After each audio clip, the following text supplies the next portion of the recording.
आप सुन रहे हैं जगत गुरु तत्वदर्शी संत रामपाल जी महाराज द्वारा लिखित पुस्तक जीने की राह का पेज नंबर 185। उत्तर परमेश्वर कबीर जी का। परमेश्वर कबीर जी ने धर्मदास को पवन तनय हनुमान जी को शरण में लेने का वृतांत बताया।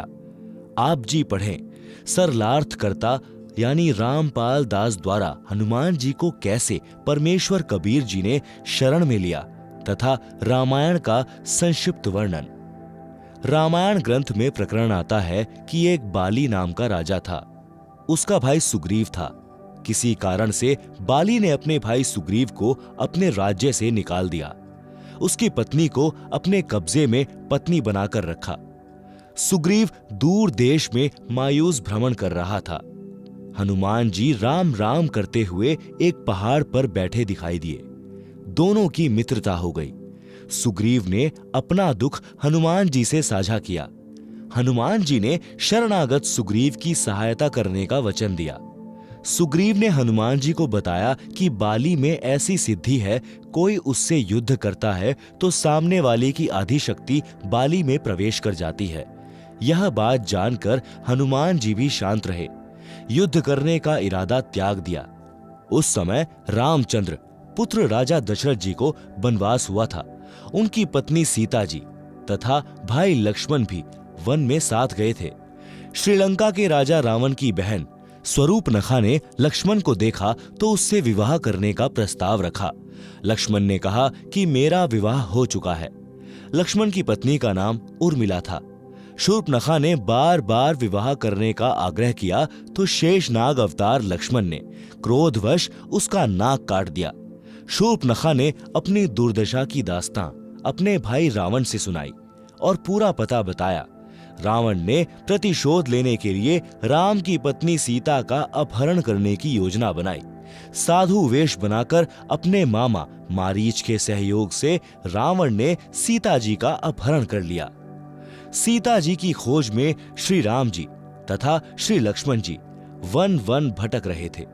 उसी समय उनको श्री हनुमान जी तथा श्री सुग्रीव जी मिले। आपस में परिचय हुआ। सुग्रीव ने श्री राम से अपना कष्ट बताया। श्री रामचंद्र जी ने शर्त रखी कि यदि मैं आपका राज्य आपको दिला दूं तो आपको सीता की खोज तथा वापसी के लिए मेरा सहयोग करना होगा। बात पक्की हो गई।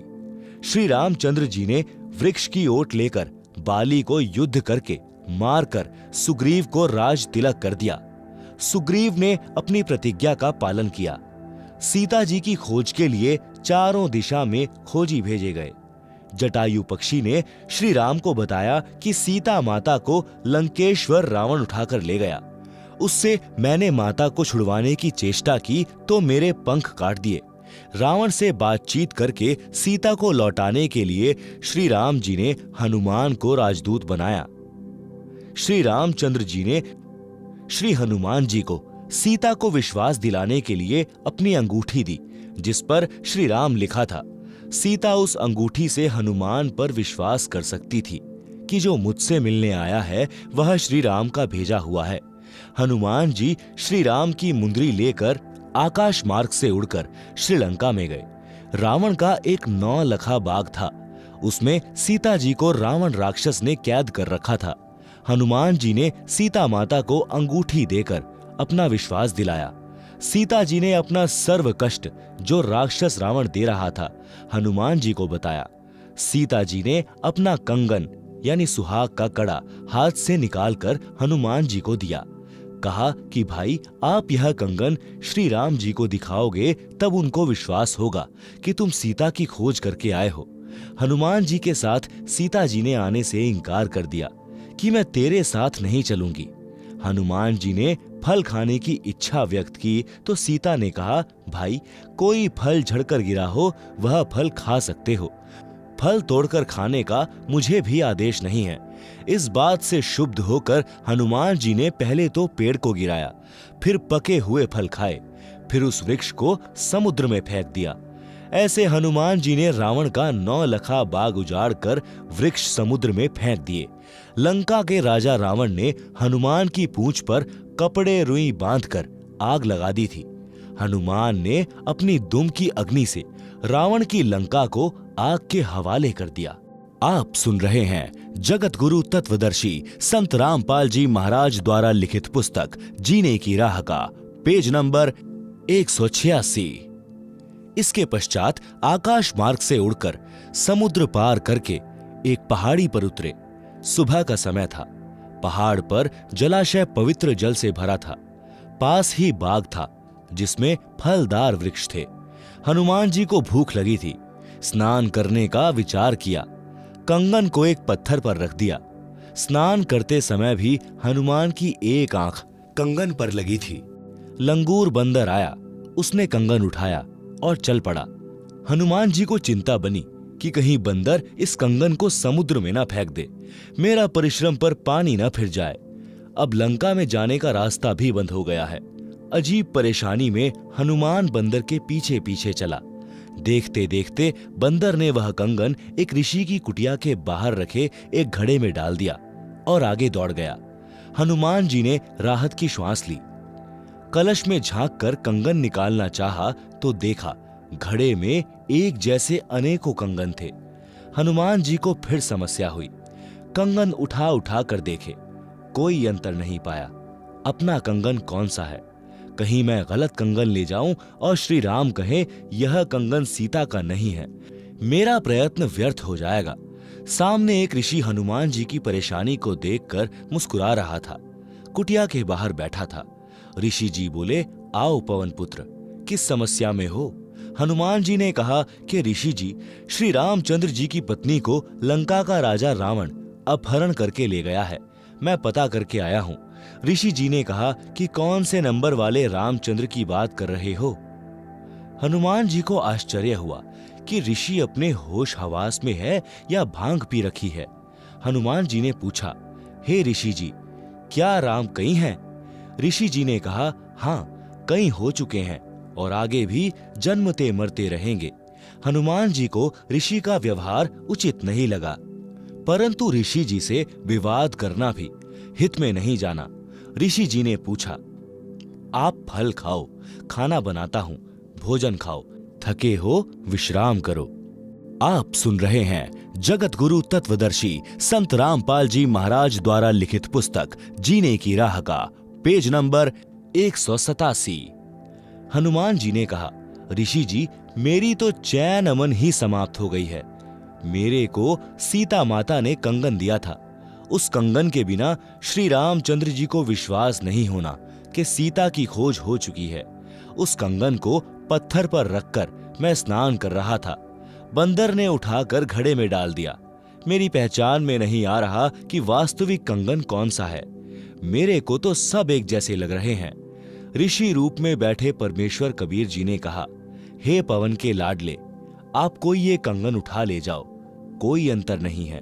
और कहा कि जितने कंगन इसमें पड़े हैं, इतनी बार श्री राम पुत्र दशरथ को वनवास तथा सीता हरण और हनुमान द्वारा खोज हो चुकी है। हनुमान जी ने कहा, ऋषि जी, यह बताओ, आपकी बात मानता हूं, पूछता हूं कि प्रत्येक बार सीता हरण, हनुमान का खोज करके कंगन लाना और बंदर द्वारा घड़े में डालना होता है, तो कंगन तो यहां रह गया, हनुमान लेकर क्या जाता है? ऋषि मुनींद्र जी ने कहा कि मैंने इस घड़े को आशीर्वाद दे रखा है कि जो वस्तु इसमें गिरे वह दो एक समान हो जाएं। यह कहकर ऋषि जी ने एक मिट्टी का कटोरा घड़े में डाला तो एक और कटोरा वैसा ही बन गया। ऋषि मुनींद्र जी ने कहा, हे हनुमान, आप एक कंगन ले जाओ, कोई परेशानी नहीं होगी। हनुमान जी के पास कोई अन्य विकल्प नहीं बचा था। उस घड़े से एक कंगन निकालकर उड़ चले। श्री रामचंद्र जी को हनुमान जी ने सीता जी की निशानी कंगन दिया तथा जो जो बातें माता सीता ने कही थी वे सब बताई। श्री रामचंद्र जी कंगन देखकर भावुक हो गए। हनुमान जी को सीने से लगाया, कहा, हे संतजन, मैं आपका एहसान कैसे चुका पाऊंगा? आपने अपना जीवन जोखिम में डालकर मेरा महाकठिन कार्य किया है। यह कंगन सीता का ही है। अब सभा बुलाता हूं, आगे का कार्यक्रम तैयार करते हैं।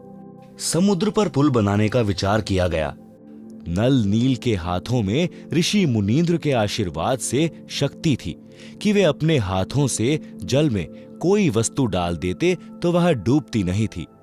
पत्थर, कांसी के बर्तन आदि जो भी वस्तु वे डालते वह जल पर तैरती थी। उस समय नल नील ने अभिमान करके अपनी महिमा की इच्छा से अपने गुरु ऋषि मुनींद्र का नाम नहीं लिया, जिस कारण से उनकी वह शक्ति समाप्त हो गई। रामचंद्र जी तथा सर्व उपस्थित योद्धा हनुमान सहित महादुखी हुए। 3 दिन तक श्री राम घुटनों पानी में खड़ा रहा, रास्ता देने की प्रार्थना करता रहा, परंतु समुद्र टस से मस नहीं हुआ।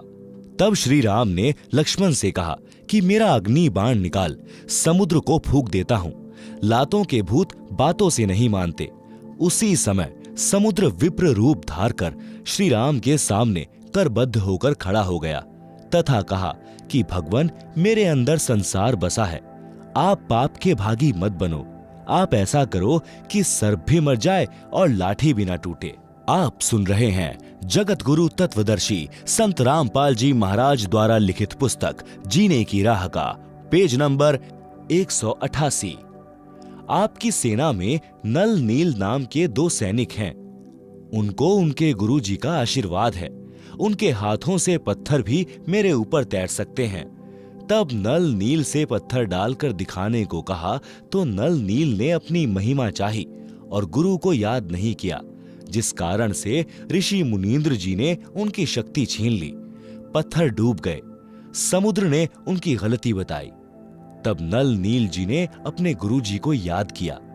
श्री रामचंद्र जी को भी महसूस हुआ कि जब गुरु अपने शिष्यों को शक्ति दे सकता है तो मेरे कार्य को भी कर सकते हैं।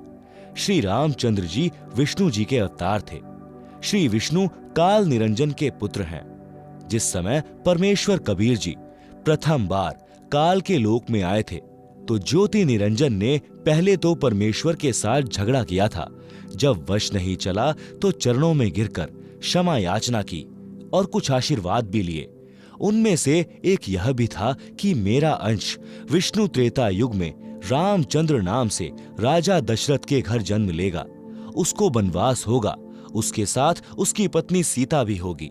उसे एक राक्षस लंका नगरी में उठाकर ले जाएगा। तब रामचंद्र समुद्र के ऊपर पुल बनाना चाहेगा, वह नहीं बना पाएगा। आप वह पुल बनवाना। दूसरा आशीर्वाद लिया था कि द्वापर युग में वही कृष्ण रूप में जन्मेगा। मृत्यु उपरांत वह जगन्नाथ नाम से पुरी नगर में समुद्र के किनारे मंदिर बनवाएगा। समुद्र उसको बनने नहीं देगा। आप उस मंदिर की समुद्र से रक्षा करना। परमेश्वर कबीर जी ने कहा था कि मैं वह कार्य करूंगा। उसी वचन का पालन करने के लिए ऋषि मुनींद्र रूप में परमेश्वर कबीर जी सेतु बंध पर प्रकट हो गए और आते आते पर्वत के चारों ओर अपनी सोटी यानी डंडी से रेखा अंकित कराए। नल नील ने दूर से अपने गुरुजी को पहचान लिया और कहा, हमारे गुरुजी आए हैं। श्री रामचंद्र जी ने अपनी समस्या बताई तथा विनम्र भाव से अपने कार्य की सिद्धि के लिए आशीर्वाद मांगा। परमेश्वर ने कहा, नल नील ने गलती की, जिस कारण से इनकी शक्ति क्षीण हो गई है। मैंने सामने वाले पर्वत के चारों ओर रेखा लगाई है। उसके अंदर अंदर के पत्थर लकड़ी से भी हल्के कर दिए हैं, वे डूबेंगे नहीं। हनुमान जी राम भक्त थे। उन्होंने उन पत्थरों पर राम राम लिखा और उठाकर चले और रखा तो पत्थर डूबे नहीं। नल नील शिल्पकार यानी निपुण राज मिस्त्री भी थे, जिस कारण से नल तथा नील ने पत्थरों को तराशकर एक दूसरे में फंसाकर जोड़ा था। पहले श्री राम से पत्थर तिरे नहीं। नल नील भी असफल हुए। हनुमान खड़ा खड़ा राम राम ही कर रहा था।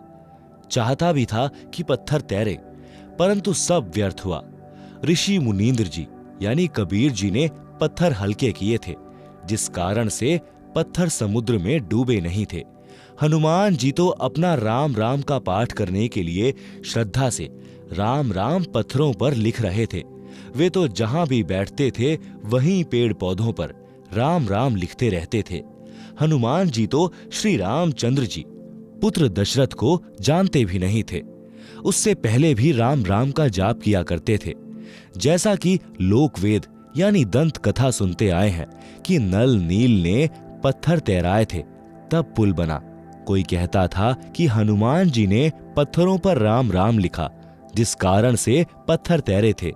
यह भी सुनते थे कि श्री राम ने पत्थर तैराए थे।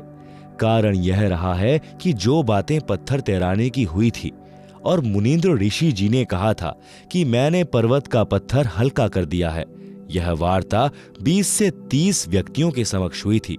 शेष करोड़ों व्यक्ति युद्ध के लिए आए थे। वे तो आज्ञा मिलते ही पत्थर लाने लगे। उन्होंने देखा कि हनुमान जी राम राम लिख रहे थे। अन्य उन पत्थरों को उठा उठा कर ला रहे थे। आगे नल नील पत्थरों से पुल बना रहे थे। श्री रामचंद्र जी नल नील को शाबाशी दे रहे थे। अन्य उपस्थित व्यक्तियों ने एक दूसरे को बताया कि हनुमान जी ने पत्थरों के ऊपर राम राम लिख दिया, जिस कारण से पत्थर जल पर तैर रहे हैं। कुछ को लगा कि नल नील के हाथों में करामात है, जिस कारण से पत्थर तैर रहे हैं।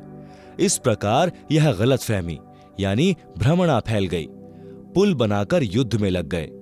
अधिकतर मर गए, कुछ बचे वे अपने अपने घर चले गए। उन्होंने अपने अपने नगर गांव में यह गलत सूचना फैला दी, जो आज तक निर्विवाद चल रही है। सच्चाई यह है जो इस दास यानी रामपाल दास ने बताई है। युद्ध हुआ। श्री राम की सेना पर नाग फांस शस्त्र छोड़ा गया, जिस कारण से श्री राम, हनुमान, जामवंत, सुग्रीव, अंगद सहित सर्व सेना नागों यानी सर्पों द्वारा बांध दी गई। सर्प लिपट गए। हाथों को भी शरीर के साथ जकड़ दिया, जैसे ईखों को किसान बांध देता है, ऐसे निष्क्रिय हो गए। तब गरुड़ को बुलाया गया। गरुड़ ने सर्वनाग काटे। तब सर्वसेना तथा श्री राम बंधन मुक्त हुए। आप सुन रहे हैं जगत गुरु तत्वदर्शी संत रामपाल जी महाराज द्वारा लिखित पुस्तक जीने की राह का पेज नंबर 189। लक्ष्मण को तीर लगने से मूर्छा आ गई थी, कोमा में चला गया था। तब हनुमान जी लंका से वैद्य को उठाकर लाए। वैद्य ने कहा कि द्रोणागिरी पर्वत पर संजीवनी बूटी है। उसकी पहचान है कि वह रात्रि में जुगनू की तरह जगती है। सूर्योदय से पहले वह जड़ी लाई जाए तो लक्ष्मण जीवित हो सकता है। देर हो गई तो मृत्यु निश्चित है। हनुमान जी को यह कार्य श्री राम जी ने सौंपा कि बजरंगबली तेरे बिना यह कार्य संभव नहीं है। आज्ञा मिलते ही हनुमान जी आकाश मार्ग से उड़ चले। द्रोणागिरी पर राक्षसों ने अपनी माया से सब अन्य नकली जड़ी बूटियों में भी चमक भर दी। वैद्य ने बताया था कि वे बहुत कम संख्या में होती हैं।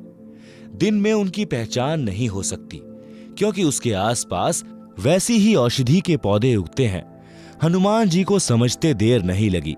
उन्होंने द्रोणागिरी पर्वत को ही उठा लिया और आकाश मार्ग से चल पड़े। हनुमान जी ने लक्ष्मण और श्री राम द्वारा अपने भाई भरत के विषय में बताई शक्ति खटक रही थी। वे कहते थे कि यदि आज भरत होते तो अकेले रावण को तथा इसके लाख पुत्रों तथा 1.25 लाख नातियों यानी पोतों को यमलोक भेज देते। हनुमान जी के मन में आया कि चलते चलते भरत की परीक्षा लेकर चलता हूं। भरत को पता था कि रावण तथा राम युद्ध चल रहा है। आकाश मार्ग से पर्वत सहित हनुमान जी को जाते देख विचार किया कि कोई राक्षस जा रहा है, वह तो बहुत हानि कर सकता है। भरत जी ने तीर चलाया। हनुमान जी ने तीर लगने का बहाना करके हे राम करते हुए धरती पर गिर गए। पर्वत को भी धरती के ऊपर रख दिया। आप सुन रहे हैं जगत गुरु तत्वदर्शी संत रामपाल जी महाराज द्वारा लिखित पुस्तक जीने की राह का पेज नंबर 190। राम शब्द सुनकर भरत को समझते देर नहीं लगी कि यह तो कोई अपने पक्ष का है। निकट जाकर पूछा, आप कौन हो, कहां जा रहे हो, पर्वत किस लिए उठाया है? मेरा नाम भरत है, मैं श्री राम व लक्ष्मण का भाई हूं। हनुमान जी ने बताया कि मेरा नाम हनुमान है। राम रावण का युद्ध चल रहा है। आपके भाई लक्ष्मण को तीर लगने से मूर्छा आई है। वैद्य ने द्रोणागिरी पर उपचार की औषधि बताई है। मेरी पहचान में नहीं आई, इसीलिए मैं पर्वत ही ले जा रहा हूं। सूर्योदय होने से पहले पहुंचना है, अन्यथा लक्ष्मण की मृत्यु हो जाएगी। आपने बिना सोचे समझे तीर मार दिया। अब मैं कैसे समय पर पहुंच पाऊंगा? सूर्योदय के पश्चात लक्ष्मण संसार में नहीं रहेगा। भरत ने तीर मारने का कारण बताया तथा कहा, हे अंजनी के लाल, चिंता न करो, आप द्रोणागिरी को उठाओ और बाण के अग्रभाग पर बैठो। अपने दोनों पैर आगे पीछे करके खड़े हो जाओ। मैं तीर द्वारा आपको पर्वत सहित आपसे भी पहले लंका में भेज दूंगा। हनुमान जी को अपनी शक्ति पर अत्यधिक गर्व था। जमीन पर रखे तीर पर दोनों पैर जचाकर पर्वत को हाथ पर उठाकर हनुमान जी खड़े हो गए। भरत जी ने तीर को हनुमान जी तथा पर्वत सहित धरती से उठाकर धनुष की प्रत्यंचा पर चढ़ाने के लिए अपनी छाती के बराबर लाकर छोड़ने लगे तो हनुमान जी को आश्चर्य हुआ कि मेरे तथा द्रोणागिरी के भार को ऐसे उठा लिया जैसे केवल तीर को ही उठाया है। हनुमान जी ने कहा, हे दशरथ के लाल, मैं तो आपकी परीक्षा ले रहा था। मैं स्वस्थ हूं, मैं स्वयं उड़कर समय से पहले पहुंच जाऊंगा। आपकी प्रशंसा आपके दोनों भाई किया करते थे। यदि भरत होता तो अकेला ही रावण तथा रावण की सेना के लिए पर्याप्त था। मेरे को उनकी बातों पर विश्वास नहीं हो पा रहा था। आज अपनी आंखों देख रहा हूं, आप वास्तव में शूरवीर तथा बलवान हो। आपने मेरा भी अभिमान चकनाचूर कर दिया। यह कहकर हनुमान जी उस तीर से ही छलांग लगाकर उड़ गए। उस समय तीर टस से मस नहीं हुआ। विचार करने की बात है, यदि कोई भार उठाता है तो दोनों हाथों से या एक हाथ से पकड़कर उठा लेता है, परंतु उसी भार को किसी डंडे से उठाना चाहे तो कदापि नहीं उठा सकता। थोड़े भार को ही डंडे से उठा सकता है। भरत जी ने महाबली हनुमान जी तथा द्रोणागिरी को धरती से 50 फुट ऊपर उठा दिया। त्रेता युग में मनुष्य की ऊंचाई लगभग 70 या 80 फुट होती थी। यह कोई सामान्य बात नहीं है। कोई किसी व्यक्ति को डंडे से उठाकर देखे, कैसा महसूस होगा? लक्ष्मण को वैद्य ने संजीवनी औषधि पिलाकर स्वस्थ किया। युद्ध हुआ, रावण मारा गया। रावण ने प्रभु शिव की भक्ति की थी। अपने 10 बार शीश काटकर शिव जी को भेंट किए थे।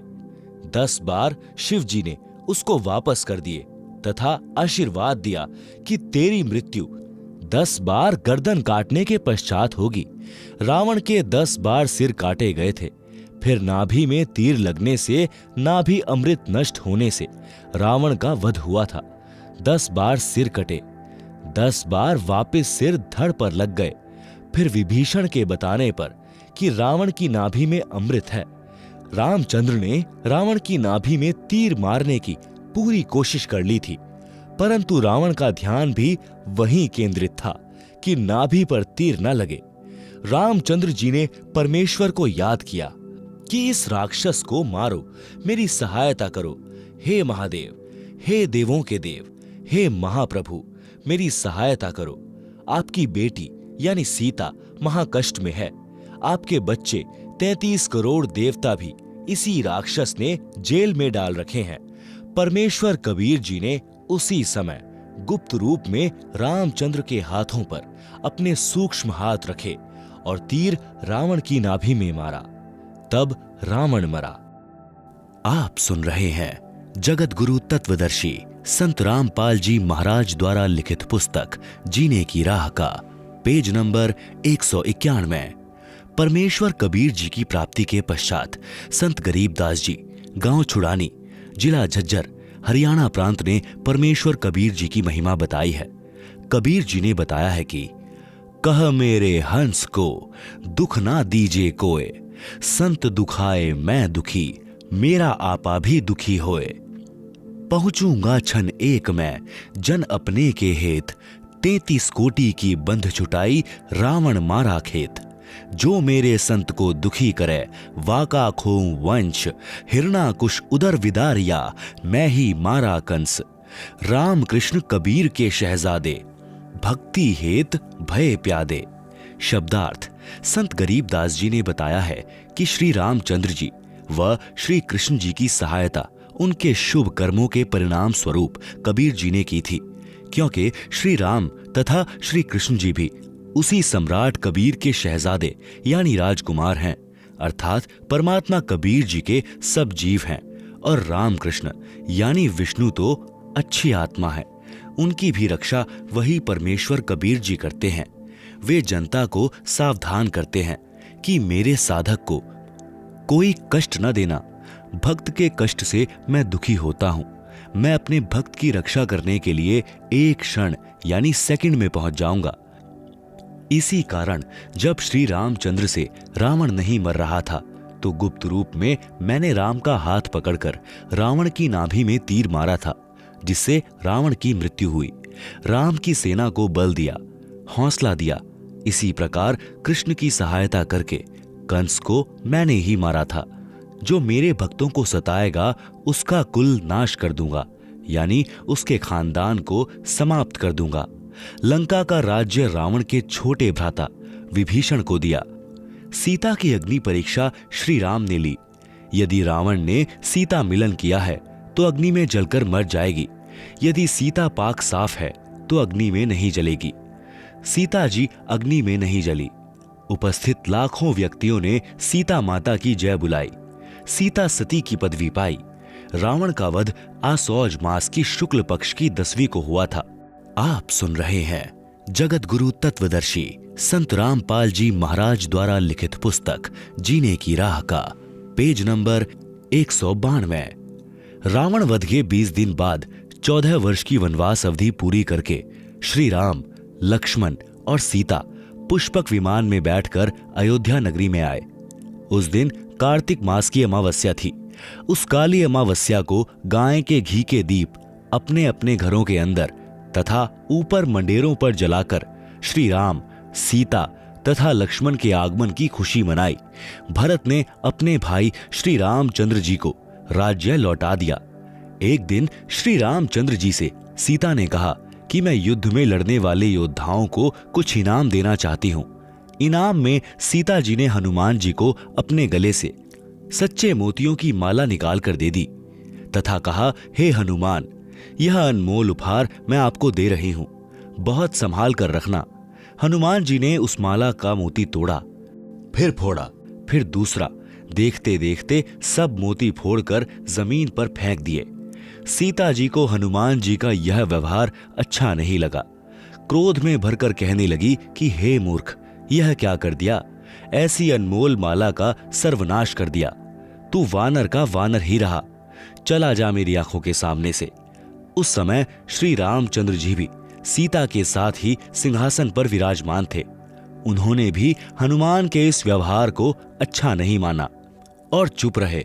हनुमान जी ने कहा, माता जी, जिस वस्तु में राम नाम अंकित नहीं है वह मेरे किसी काम की नहीं है। मैंने मोती फोड़कर देखे हैं, इनमें राम नाम नहीं निकला, इसलिए मेरे काम की नहीं है। सीता जी ने कहा, क्या तेरे शरीर में राम नाम लिखा है? फिर इस शरीर को किस लिए साथ लिए है? इसको फेंक दे फाड़ कर। उसी समय हनुमान जी ने अपना सीना चाक यानी चीर कर दिखाया। उसमें राम राम लिखा था। हनुमान जी उसी समय अयोध्या त्याग कर वहां से कहीं दूर चले गए। श्री रामचंद्र जी अपनी अयोध्या नगरी की जनता के दुख दर्द जानने के लिए गुप्त रूप से रात्रि के समय वेश बदलकर घुमा करते थे। कुछ वर्ष उपरांत जब राजा रामचंद्र जी रात्रि में अयोध्या की गलियों में विचरण कर रहे थे, एक घर से ऊंची ऊंची आवाज आ रही थी। राजा रामचंद्र जी ने निकट जाकर वार्ता सुनी। एक धोबी की पत्नी झगड़ा करके घर से चली गई थी। वह 2-3 दिन अपने बहन के घर रही, फिर लौट आई। धोबी उसकी पिटाई कर रहा था, कह रहा था कि निकल जा मेरे घर से, तू 2 रात बाहर रहकर आई है, मैं तेरे को घर में नहीं रखूंगा, तू कलंकित है। वह कह रही थी, मुझे सौगंध भगवान की, सौगंध है राजा राम की, मैं पाक साफ हूं। आपने मारा तो मैं गुस्से से अपनी बहन के घर गई थी, मैं निर्दोष हूं। धोबी ने कहा कि मैं दशरथ पुत्र रामचंद्र नहीं हूं जो अपनी कलंकित पत्नी को घर ले आया है। जो वर्षों रावण के साथ रही थी। अयोध्या नगरी के सब लोग लुगाई चर्चा कर रहे हैं, क्या जीना है ऐसे व्यक्ति का जिसकी पत्नी अपवित्र हो गई हो। राजा राम ने धोबी के मुख से यह बात सुनी तो कानों में मानो गर्म तेल डाल दिया हो। आप सुन रहे हैं जगत गुरु तत्वदर्शी संत रामपाल जी महाराज द्वारा लिखित पुस्तक जीने की राह का पेज नंबर 193। अगले दिन रामचंद्र जी ने सभा बुलाई तथा नगरी में चल रही चर्चा के विषय में बताया और कहा कि यह चर्चा तब बंद हो सकती है जब मैं सीता को घर से निकाल दूंगा। उसी समय सीता जी को सभा में बुलाया गया तथा घर से निकलने का आदेश दे दिया, कारण भी बता दिया। सीता जी ने विनय भी की, हे स्वामी, आपने मेरी अग्नि परीक्षा भी ली थी। मैं भी आत्मा से कहती हूं, रावण ने मेरे साथ मिलन नहीं किया। कारण था कि उसको एक ऋषि का शाप था कि यदि तू किसी पर स्त्री से बलात्कार करेगा तो तेरी उसी समय मृत्यु हो जाएगी। यदि पर स्त्री की सहमति से मिलन करेगा तो ऐसा नहीं होगा, जिस कारण से रावण मुझे छू भी नहीं सका मिलन के लिए। हे प्रभु, मैं गर्भवती हूं, ऐसी स्थिति में कहां जाऊंगी। रावण जैसे व्यक्तियों का अभाव नहीं है। रामचंद्र जी आदेश देकर सभा छोड़कर चले गए। कहते गए कि मैं निंदा का पात्र नहीं बनना चाहता, मेरे कुल को दाग लगेगा।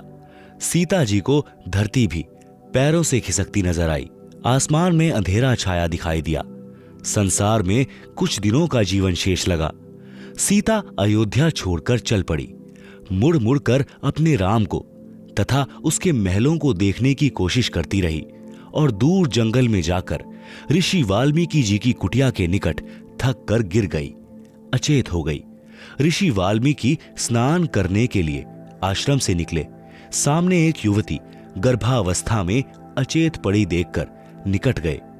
अपने आश्रम से औषधि लाए, सीता जी के मुख में डाली। गर्मी का मौसम था, ठंडे जल के छींटे मुख पर मारे। उसी समय सीता जी सचेत होकर बैठ गई। ऋषि ने नाम और गांव पूछा तो बताया कि नीचे पृथ्वी, ऊपर आसमान। आगे कुछ बताने से इनकार कर दिया। ऋषि दयावान होते हैं। कहा, बेटी संसार तो स्वार्थ का है, धन्यवाद कर परमात्मा का, तू मेरे आश्रम में आ गई। बेटी, मुझे अपना पिता मान और मेरे पास रह। सीता जी ऋषि वाल्मीकि जी के आश्रम में रहने लगी। ऋषि ने भी बात आगे नहीं बढ़ाई। परमेश्वर कबीर जी, जो त्रेता युग में ऋषि मुनींद्र जी के रूप में लीला करने आए थे, हनुमान जी से मिले। सत साहेब बोला। हनुमान जी ने राम राम कहा तथा खड़ा होकर ऋषि जी का सत्कार किया तथा एक पत्थर पर स्वयं बैठ गए। दूसरे पर ऋषि को बैठने के लिए आग्रह किया। दोनों ने स्थान ग्रहण कर लिया। हनुमान जी ऋषि को पहचानने की कोशिश करने लगे। ऋषि जी ने कहा, क्या सोच रहे हो हनुमान, मैं वही ऋषि हूं। मेरे आश्रम में वानर ने सीता जी का कंगन घड़े में डाला था, उसमें अन्य कंगन भी वैसे ही थे। हे हनुमान, वह कंगन कैसा रहा? हनुमान जी को पहचानते देर नहीं लगी और ऋषि जी को प्रणाम फिर किया। हे ऋषि जी, आपका कैसे आना हुआ? आप सुन रहे हैं जगत गुरु तत्वदर्शी संत रामपाल जी महाराज द्वारा लिखित पुस्तक जीने की राह का पेज नंबर 194। परमेश्वर कबीर जी यानी मुनींद्र ऋषि रूप में ने कहा, हे पवन पुत्र, मैं आपको भक्ति ज्ञान कराने आया हूं। आप जिस दशरथ पुत्र रामचंद्र की पूजा पूर्ण परमात्मा मानकर कर रहे हो, आप धोखे में हो। जो जन्मता मरता है वह पूर्ण परमात्मा नहीं हो सकता। पूर्ण परमात्मा तो अविनाशी है। हनुमान जी ने कहा, हे ऋषिवर, मैं आपके वचनों से आहत होता हूं, मेरी भावनाओं को चोट लगती है। आप अन्य विषय पर चर्चा करें। परमेश्वर कबीर जी ने कहा कि यदि कोई व्यक्ति गलत रास्ते जा रहा हो, वह उस रास्ते को ठीक मानकर चल रहा हो, जो डाकुओं के डेरे में जा रहा है, यदि कोई सज्जन पुरुष उसको बताए कि जिस रास्ते पर आप जा रहे हो आपकी जान तथा माल को खतरा है, आगे डाकुओं का डेरा है, पहले मारते हैं फिर लूटते हैं, यदि वह व्यक्ति कहे कि आप मेरी भावनाओं को चोटिल कर रहे हो, यह कितना सत्य है। हनुमान जी चुप रहे, परंतु मुस्कुराए मानो कह रहे हो आप सत्य कहते हो। हनुमान जी के चेहरे पर शांति का चिन्ह देखकर परमेश्वर ने बताया कि श्री रामचंद्र जी श्री विष्णु जी के अवतार हैं। श्री विष्णु जी श्री ब्रह्मा जी तथा श्री शिव जी का पिता काल ब्रह्म है। इसी को ज्योति निरंजन भी कहते हैं। काल को इसकी गलती के कारण शाप लगा है कि 1 लाख मानव शरीरधारी प्राणियों को प्रतिदिन खाया करेगा, 1.25 लाख प्रतिदिन उत्पन्न किया करेगा, जिस कारण से उसने अपने तीनों पुत्रों को एक एक विभाग का स्वामी बना रखा है। श्री ब्रह्मा जी रजगुण हैं, जिसके प्रभाव से सर्व प्राणी प्रेरित होकर संतान उत्पत्ति करते हैं, जिस कारण से ब्रह्मा को भूल से उत्पत्ति करता मान रखा है। उत्पत्ति करता तो पूर्ण परमात्मा है। काल ने अपने दूसरे पुत्र विष्णु को कर्मानुसार पालन करने का विभाग दिया है। विष्णु सतगुण है। काल ने तीसरे पुत्र शिव तमगुण को इन 1 लाख मानव शरीरधारी जीवों को मारकर उसके पास भेजने का विभाग दे रखा है। वह स्वयं अव्यक्त यानी गुप्त रहता है। आप देख रहे हो, यहां कोई भी जीव अमर नहीं है। देवता भी मरते हैं। ब्रह्मा विष्णु शिव भी जन्मते मरते हैं, जो पूरी आयु जीते हैं। वृद्धावस्था भी सब में आती है। एक लोक ऐसा है जहां पर वृद्धावस्था तथा मरण नहीं है। वहां कोई रावण किसी की पत्नी का अपहरण नहीं करता। आपकी आंखों के सामने लंका में हुए राम रावण युद्ध में कितने व्यक्ति तथा अन्य प्राणी मारे गए। एक सीता को छुड़ाने के लिए आपने श्री रामचंद्र जी के लिए अपने प्राणों की बाजी लगाकर लंका को जलाया। रावण का भाई अहिरावण जो पाताल का राजा था, वह राम तथा लक्ष्मण का अपहरण करके ले गया। उनकी बलि देने वाला था। आप वहां गए और उन दोनों को जीवित लाए। आप ही बताएं, वे परमात्मा हैं। जिस समय नाग फांस शस्त्र के छोड़ने से सर्पों ने श्री राम तथा आप तथा सर्व सेना व लक्ष्मण तक बांध दिया था। सर्प आप सबको जगड़े हुए थे।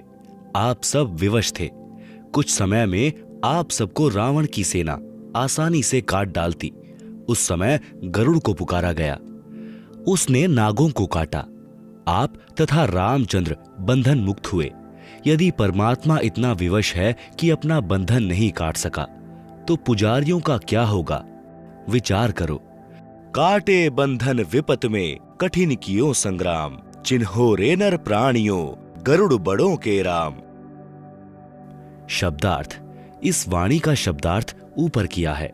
आप सुन रहे हैं जगत गुरु तत्वदर्शी संत रामपाल जी महाराज द्वारा लिखित पुस्तक जीने की राह का पेज नंबर 195। हनुमान जी ने कहा, ऋषि जी, समुद्र पर पुल बनाना क्या आम आदमी का कार्य है? यह परमात्मा बिना नहीं बनाया जा सकता। समंदर पाटी लंका गयो, सीता को भरतार, अगस्त ऋषि सातों पिए, इनमें कौन करतार। शब्दार्थ। यदि आप समुद्र के ऊपर सेतु बनाने से श्री रामचंद्र जी को परमात्मा मानते हो, तो अगस्त ऋषि ने सातों सागरों को पी लिया था। इनमें कौन है परमात्मा? ऋषि मुनींद्र जी ने बताया कि आप भूल गए क्या? एक ऋषि आए थे। उन्होंने एक पर्वत के पत्थरों को अपनी डंडी से रेखा खींचकर हल्का किया था। तब पत्थर तैरे थे, तब पुल बना था। रामचंद्र तो 3 दिन से रास्ता मांग रहे थे। समुद्र ने ही बताया था नल नील के विषय में। हनुमान जी ने कहा कि वह तो विश्वकर्मा जी थे, जो वेश बदलकर श्री रामचंद्र जी के बुलाने पर आए थे। परमेश्वर कबीर जी ने कहा कि विश्वकर्मा जी तो पुल का निर्माण कर सकते हैं, जल के ऊपर पत्थर नहीं तैरा सकते। नल नील के हाथों में शक्ति थी। उनके हाथों से डाली गई वस्तु जल के ऊपर तैरा करती थी। उस दिन उनमें अभिमान आ गया था। उनकी शक्ति समाप्त हो गई थी। वह आशीर्वाद मेरा ही था। हनुमान जी ने कहा, क्या आप ऋषि मुनींद्र जी हैं? परमेश्वर जी ने कहा, हाँ। मुनींद्र जी ने कहा कि आपने अपने प्राणों की परवाह न करके राम जी के लिए क्या नहीं किया? जब सीता ने आपको अपशब्द कहे और घर छोड़ने को कहा, उस समय श्री राम वहीं विराजमान थे।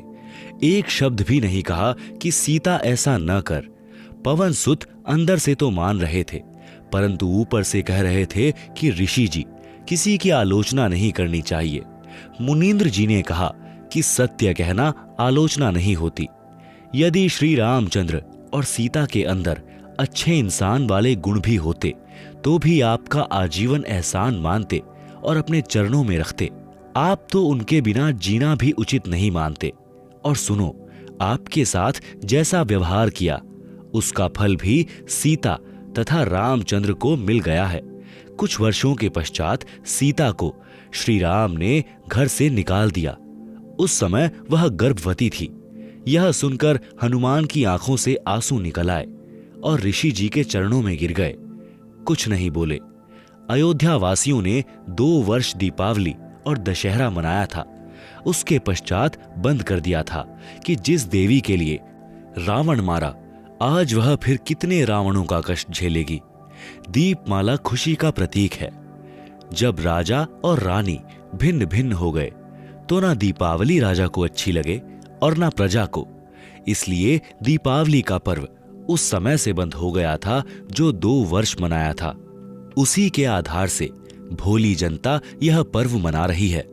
आप सुन रहे हैं जगत गुरु तत्वदर्शी संत रामपाल जी महाराज द्वारा लिखित पुस्तक जीने की राह का पेज नंबर 196। इसी प्रकार दशहरा तथा रावण दहन की परंपरा चली आ रही है।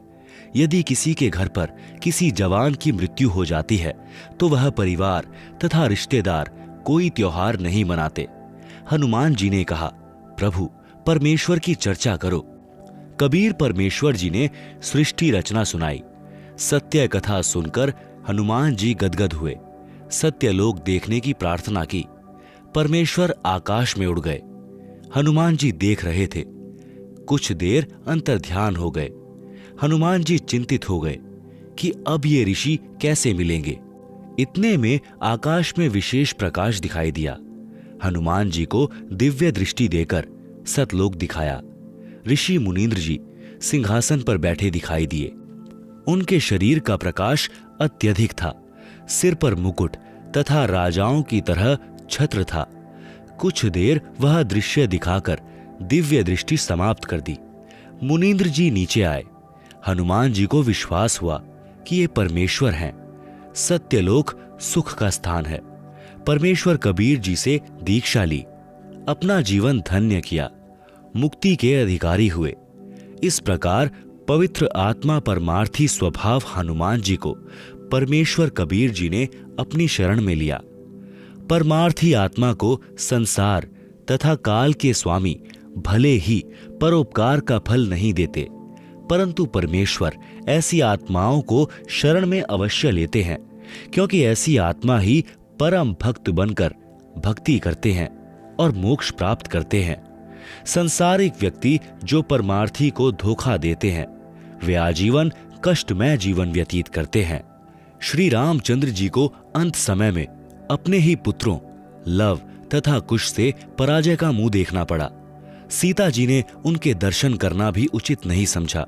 देखते देखते पृथ्वी में समा गई। इस ग्लानि से श्री रामचंद्र जी ने अयोध्या के पास बह रही सरयू नदी में छलांग लगाकर अपनी जीवन लीला जल समाधि लेकर समाप्त की। परमार्थी हनुमान जी को निस्वार्थ दुखियों की सहायता करने का फल मिला। परमात्मा स्वयं आए, मोक्ष मार्ग बताया, जीव का कल्याण हुआ। हनुमान जी फिर मानव जीवन प्राप्त करेंगे। तब परमेश्वर कबीर जी उनको शरण में लेकर मुक्त करेंगे। उस आत्मा में सत्य भक्ति बीज डल चुका है।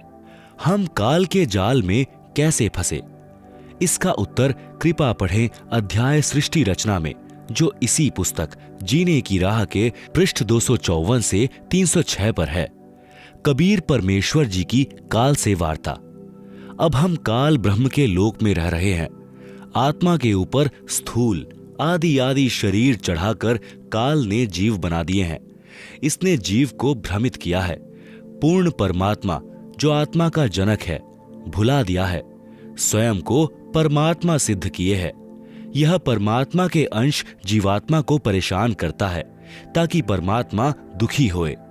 यही मन रूप में प्रत्येक आत्मा के साथ रहता है, गलती करवाता है, दंड जीवात्मा भोगती है, जैसे शराब आदि आदि नशे की लत लगवाना, बलात्कार यानी रेप करवाना और अन्य पाप करवाना। यह मन की प्रेरणा से काल करवाता है। जब आप जी लेखक यानी संत रामपाल से दीक्षा लोगे तब यह सीधा चलेगा, क्योंकि जीवात्मा के साथ परमात्मा की शक्ति रहने लगती है। आत्मा को तत्वज्ञान से विवेक हो जाता है। परमात्मा की शक्ति के कारण आत्मा दृढ़ हो जाती है। काल ब्रह्म केवल कबीर परमात्मा से डरता है। परमेश्वर कबीर जी की प्राप्ति के पश्चात संत गरीबदास जी गांव छुड़ानी, जिला झज्जर, हरियाणा प्रांत ने परमेश्वर कबीर जी की महिमा बताई है। काल डरे करतार से, जय जय जय जगदीश, जौरा जोड़ी झाड़ता, पग रज डारे शीश, काल जो पीसे पीसना, जौरा है पनिहार, ये दो असल मजदूर हैं सतगुरु कबीर के दरबार। आप सुन रहे हैं जगत गुरु तत्वदर्शी संत रामपाल जी महाराज द्वारा लिखित पुस्तक जीने की राह का पेज नंबर 197। भावार्थ स्पष्ट है। परमात्मा कबीर जी हमारी आत्मा को काल जाल से निकालने के लिए प्रयत्न कर रहे हैं। काल ब्रह्म फंसाने का प्रयत्न करता है। आगे के प्रकरण में प्रत्यक्ष प्रमाण है। जब परमेश्वर ने सर्व ब्रह्मांडों की रचना की और अपने लोक में विश्राम करने लगे, उसके बाद हम सभी काल के ब्रह्मांड में रहकर अपना किया हुआ कर्म दंड भोगने लगे और बहुत दुखी रहने लगे। सुख व शांति की खोज में भटकने लगे और हमें अपने निज घर सतलोक की याद सताने लगी तथा वहां जाने के लिए भक्ति प्रारंभ की। किसी ने चारों वेदों को कंठस्थ किया तो कोई उग्र तप करने लगा और हवन यज्ञ, ध्यान, समाधि आदि क्रियाएं प्रारंभ की, लेकिन अपने निज घर सतलोक नहीं जा सके, क्योंकि उपरोक्त क्रियाएं करने से अगले जन्मों में अच्छे समृद्ध जीवन को प्राप्त होकर, यानी जैसे राजा महाराजा, बड़ा व्यापारी, अधिकारी, देव महादेव, स्वर्ग महास्वर्ग आदि वापिस लख 84 भोगने लगे, बहुत परेशान रहने लगे और परम पिता परमेश्वर से प्रार्थना करने लगे कि हे दयालु, हमें निज घर का रास्ता दिखाओ। हम हृदय से आपकी भक्ति करते हैं, आप हमें दर्शन क्यों नहीं दे रहे हो। यह वृतांत कबीर साहब ने धर्मदास जी को बताते हुए कहा कि धर्मदास, इन जीवों की पुकार सुनकर मैं अपने सतलोक से जोग जीत का रूप बनाकर काल लोक में आया। तब 21वें ब्रह्मांड में, जहां काल का निज घर है, वहां पर तप्तशिला पर जीवों को भूनकर सूक्ष्म शरीर से पदार्थ निकाला जा रहा था। मेरे पहुंचने के बाद उन जीवों की जलन समाप्त हो गई। उन्होंने मुझे देखकर कहा कि हे पुरुष, आप कौन हो? आपके दर्शन मात्र से ही हमें बड़ा सुख व शांति का आभास हो रहा है। तब मैंने बताया कि मैं पार ब्रह्म परमेश्वर कबीर हूं। आप सब जीव मेरे लोक से आकर काल ब्रह्म के लोक में फंस गए हो। यह काल रोजाना 1 लाख मानव के सूक्ष्म शरीर से पदार्थ निकाल कर खाता है और बाद में नाना प्रकार की योनियों में दंड भोगने के लिए छोड़ देता है। तब वे जीवात्माएं कहने लगी कि हे दयालु परमेश्वर, हमें इस काल की जेल से छुड़वाओ।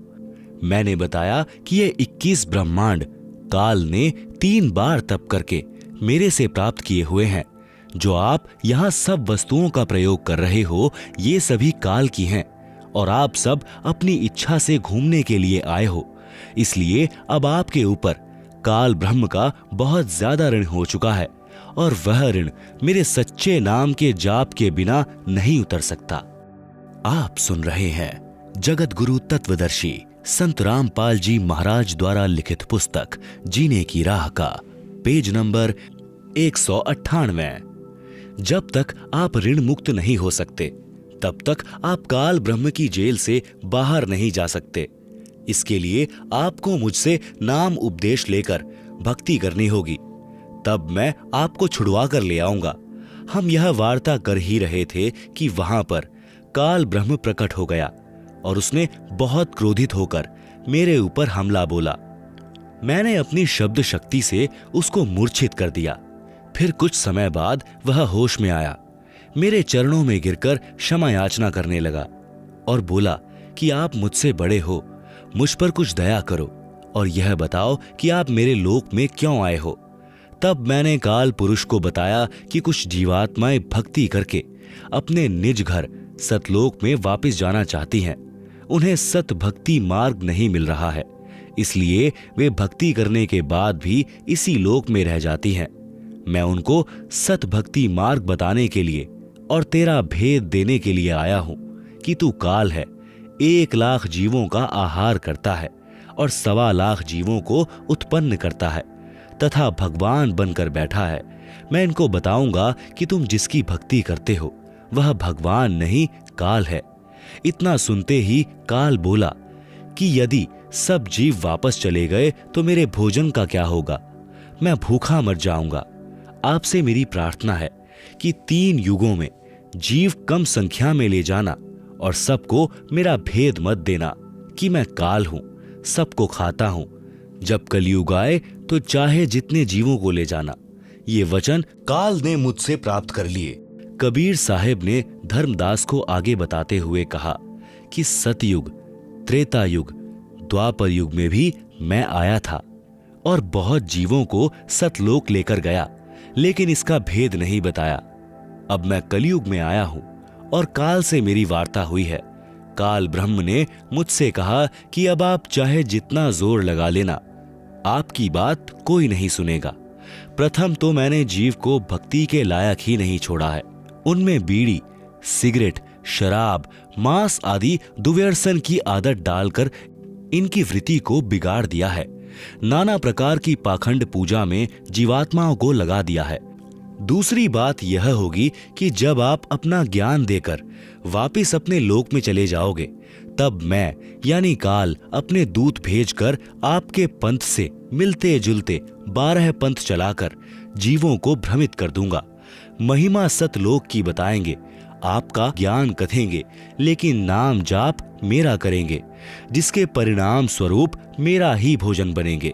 यह बात सुनकर कबीर साहब ने कहा कि आप अपनी कोशिश करना, मैं सतमार्ग बताकर ही वापस जाऊंगा और जो मेरा ज्ञान सुन लेगा वह तेरे बहकावे में कभी नहीं आएगा। सद्गुरु कबीर साहब ने कहा कि हे निरंजन, यदि मैं चाहूं तो तेरे सारे खेल को क्षण भर में समाप्त कर सकता हूं, परंतु ऐसा करने से मेरा वचन भंग होता है। यह सोचकर मैं अपने प्यारे हंसों को यथार्थ ज्ञान देकर शब्द का बल प्रदान करके सतलोक ले जाऊंगा। और कहा कि कहो कबीर सुनो धर्मराया, हम शंखों हंसा पद पर साया, जिन लीन्हा हमरा प्रवाणा, सो हंसा हम किए अमाना। आप सुन रहे हैं जगत गुरु तत्वदर्शी संत रामपाल जी महाराज द्वारा लिखित पुस्तक जीने की राह का पेज नंबर 199। पवित्र कबीर सागर में जीवों को भूल भुलैया में डालने के लिए तथा अपनी भूख को मिटाने के लिए तरह तरह के तरीकों का वर्णन। 12 पंथ करूं मैं साजा, नाम तुम्हारा ले करूं अवाजा। 12 यम संसार पठहो, नाम तुम्हारे पंथ चले हो। प्रथम दूत मम प्रगटे जाई, पीछे अंश तुम्हारा आई। यही विधि जीवन को भ्रमाऊं, पुरुष नाम जीवन समझाऊं। 12 पंथ नाम जो लहे, सो हमरे मुख आन समय है। कहा तुम्हारा जीव नहीं माने, हमारी ओर होए बाद बखाने। मैं दृढ़ फंदा रची बनाई, जामे जीव रहे उर्झाई। देवल देव पाषाण पुजाई, तीर्थ व्रत जप तप मन लाई। यज्ञ होम अरु नेम अचारा, और अनेक फंद में डारा। जो ज्ञानी जाओ संसारा, जीव न माने कहा तुम्हारा। सतगुरु वचन, ज्ञानी कहे सुनो अन्याय, कांटो फंद जीव ले जाई। जेतिक फंद तुम रचे विचारी, सत्य शब्द तै सबे बिंडारी। जौन जीव हम शब्द दृढ़ावें, फंद तुम्हारा सकल मुकावें। चौंका कर प्रवाणा पाई, पुरुष नाम तिहि देऊ चिन्हाई। ताके निकट काल नहीं आवे, संधि देखी ताकहम सिर नावे। उपरोक्त विवरण से सिद्ध होता है कि जो अनेक पंथ चले हुए हैं, जिनके पास कबीर साहिब द्वारा बताया हुआ सत भक्ति मार्ग नहीं है, ये सब काल प्रेरित हैं। अतः बुद्धिमान को चाहिए कि सोच विचार कर भक्ति मार्ग अपनाए, क्योंकि मनुष्य जन्म अनमोल है, यह बार बार नहीं मिलता। कबीर साहब कहते हैं कि मानुष जन्म दुर्लभ है, मिले न बारंबार, तरुवर से पत्ता टूट गिरे, बहुर न लगता डारी। काल निरंजन द्वारा कबीर जी से तीनों युगों में कम जीव ले जाने का वचन लेना। विस्तृत व संपूर्ण वर्णन। प्रश्न, कबीर जी के नाम से चले 12 पंथों के वास्तविक मुखिया कौन है और 13वां पंथ कौन चलाएगा? उत्तर, जैसा कि कबीर सागर के संशोधनकर्ता स्वामी युगलानंद यानी बिहारी जी ने दुख व्यक्त किया है कि समय समय पर कबीर जी के ग्रंथों से छेड़छाड़ करके उनकी बुरी दशा कर रखी है।